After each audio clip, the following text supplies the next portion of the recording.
At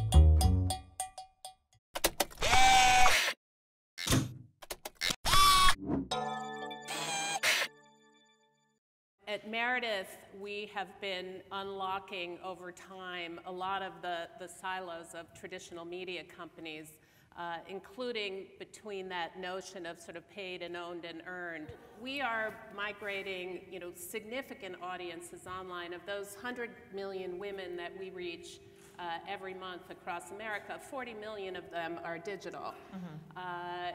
From migrating our readership from print to tablet, we see that as an evolution. Right now, it's a relatively small percentage of our overall circulation, but we see that, growing over time. And our audience, they love our magazines in print. We have not seen any decreases in our consumer audience in print. On mobile devices, we're optimizing around consumer experiences that are more utility-driven. And we're doing that in such a way that we're creating great contextual opportunities for advertisers on mobile devices that are much more powerful than a small banner. So, examples. So, All Recipes, which is the largest food site in the world, has optimized the MDOT site for All Recipes that every recipe turns into a shopping list. And so you can basically check off your items as we shop, because one of the insights that we saw is that our audience uses those recipes as a shopping list on their mobile device, and about 50% of our mobile usage of the MDOT site of All Recipes is happening in store. So that's hugely meaningful to our marketing partners, because they're reaching her in the store as she decides what she's going to purchase. So if Kraft has, let's say, I don't know, relish, does it, if you have relish as part of the, it comes up as Kraft? We can contextualize a banner that, is related to the types of things that you're looking for, and that's very important for us. And so we're seeing about 20 million visitors coming in from mobile every month. It's a huge and growing audience. And we work with lots of marketers. I mean, you mentioned Kraft, just sort of highlighting back to the earlier content discussion. Meredith has been in the content marketing business for decades, and we recognized really, really early how important content is to marketers. And we're, for example, the agency of record for Kraft, creating all of their content, but we're also a media partner for Kraft. And so we think very holistically about our clients and how we can serve them. I have a team that spends all of their time thinking about mobile and digital content experiences and making sure that we're creating content in the best possible way, and that we're doing that in a way that scales in the best way. So, one thing I would say is that in that whole debate between do brands still need media companies, content creation is absolutely critical, but I do want to mention that the SEO piece of this is very, very important, that just because you create content and do it really well doesn't immediately translate into having scaled audiences. So, one of the things, for example, with All Recipes and Better Homes and brands like that, we have years and years and years of SEO relevance that can be leveraged by brands to reach an audience. All right, so those of you who haven't read my book, this is called Customer Captivity, okay? This is what Liz is talking about, and how important it is and how hard it is. It's hard. It takes years. And it is a skill and an expertise and a building process that, just because you publish it, you can get sort of blips, viral blips of a lot of audience, but to consistently be bringing in, 10 or 20 million people every single month, that's a challenge for any publisher, let alone for an individual brand.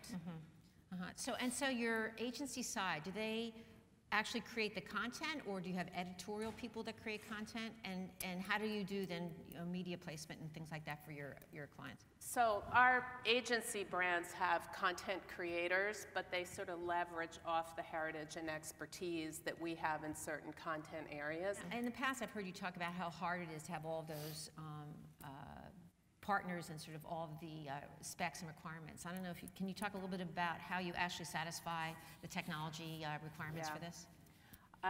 For anybody operating in the world of mobile right now, it is a hugely complex environment. Multiple operating systems, forks of multiple operating systems, multiple device sizes and types. And as either a content creator or brand, efficiently having a scaled presence across all of those environments is really challenging. We have had to make some choices about which we support and which we don't. We're also optimizing our content creation on how do we have great consumer experiences but not have to redo them 5,000 times, because that's about what the numbers start to look like if you want to optimize for every operating system, each one of the forks, plus all the device types, the screen resolutions, et cetera. But it's a work in process, and it's a dialogue we have with the technology industry every day. And it's something that we also are able to leverage what we learn, on behalf of our marketers and help be a great partner. If you want to get tablet-only audiences, which are really high-value consumers, they tend to be higher end, they're very engaged. What's the best way to do that? Which platforms are they on? What types of consumers are on which platforms? But it's a lot of blood, sweat, and tears right now. As we lived through in the web 10 years ago, that this is still a fairly early stage, even though I've been working in mobile for a decade, but the proliferation of device types and operating systems is at sort of its most intense point, where the tools to address that are not particularly mature. And I think someone in the audience made a comment about visual and how visual everything is, and we've embraced that really intensely, and our content just lends itself fantastically to a more photo and video driven environment on the web. Can you talk a little bit about that? What does that mean in sort of financially? So best practices, making sure that we are doing the most that we can to stimulate our customers to leverage that platform, then working with brands on sponsored Pinterest contests, integrating certain type of content into some of the pin boards. Our editors use Pinterest all the time and are creating content and suggesting so they're content. Driving people to your pin boards? Yes. Yeah, that the editors do? Yeah. Right, and then do advertisers then sort of participate in this as well? Selectively, we'll create programs with advertisers that leverage that audience and that expertise. We obviously, also have very active Facebook and Twitter feeds. Right. We've been creating video for many years, but we have a very intensive video initiative where we're creating thousands and thousands of videos every year against our core brands, and creating very video-centric environments. And that's like recipes, how to do things, right? Recipes, parenting advice, home, every possible touch point. And we also do a lot of branded content videos on behalf of our clients, and have done that for years. So we see video and images as a very, very important part of our future. It's a very big part of our advertising revenue stream growth right now.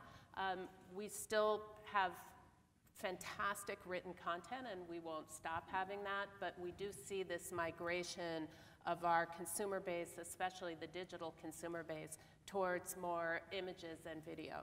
I'd like to ask you about big data, because a lot of the big data movements are trying to capture this stuff having to do with engagement and all that. Yep. So you have to make the pitch to the advertisers that in fact they are more engaged. Absolutely. So can you talk a little bit about what you guys are doing at this point in terms of trying to make the point, and also how big data is working for you? Sure.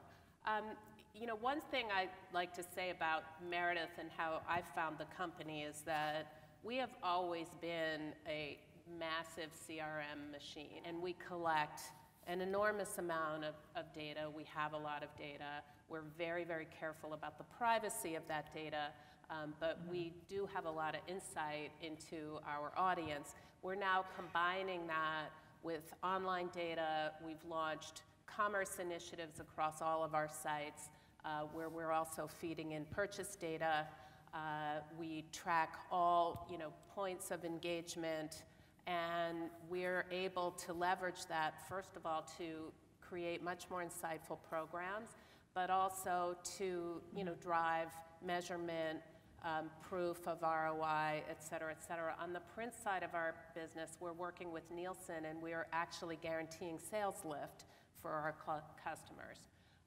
So we are very measurement driven. Can you talk a little bit about any of the innovations that, very specifically, either in big data or some of the other tech areas that you're working on?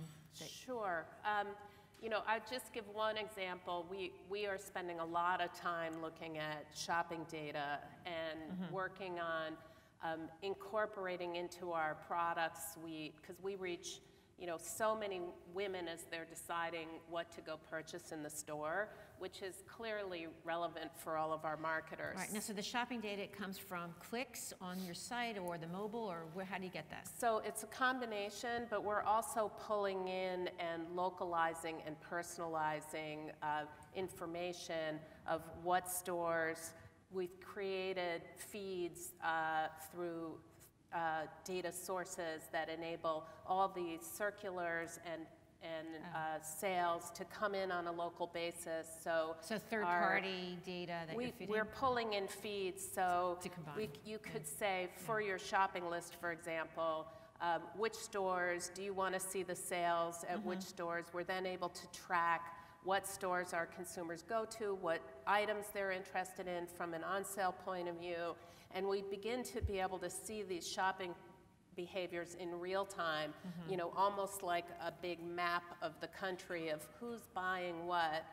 Because of the scale of our food presence, we can see trends in what consumers are buying in what areas of the country, in what types of stores, at what time of year, and what types of things that we write about that start to stimulate some of those trends. So it is absolutely data-centric. It's getting more and more localized. Mobile really unlocks a lot of exciting opportunities there, as we see 50% of our mobile audience in the store.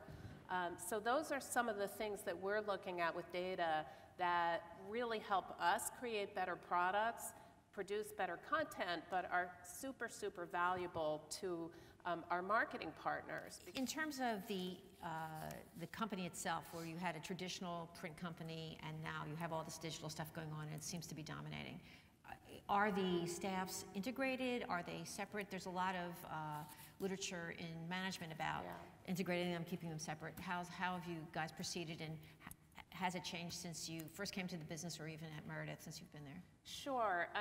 There is always a big debate when you get a bunch of people responsible for digital in traditional media companies.